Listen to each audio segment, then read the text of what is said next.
Nää ei ehkä kirjaimellisesti ole tuulihattuja, mutta ihanan kuohkeita ja mehevää naposteltavaa silti. Ja helppoja, kun taikina on valmista lehtitaikinaa. Täydellisiä juhlapöytään ja pikkujouluherkuksi. Valmista täyte. Hienona kotimainen palvikinkku, raasta omena ja kuoria hienona punasipuli ja valkosipuli. Hienona ruohosipuli ja sekoita kaikki ainekset kulhossa. Lisää tuorejuusto ja ranskankerma ja mausta suolalla ja mustapippurilla. Sekoita tasaiseksi. Avaa lehtitaikinalevy ja kaulissa leivin päälle ohueksi. Voitele toinen puoli sulatetulla voilla ja taita levy kiinni niin, että voisula jää levyjen väliin. Leikkaa taikina noin 5 senttiä kertaa 5 senttiä neliöiksi.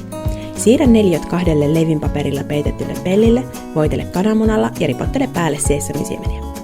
Paista 225-asteisessa uunissa noin 15 minuuttia ja jäähdytä hyvin.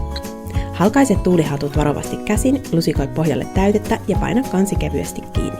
Jos täytettä jää yli, niin sen voi nauttia vaikka ruisnappien päällä. Tai ihan vaan voileivän.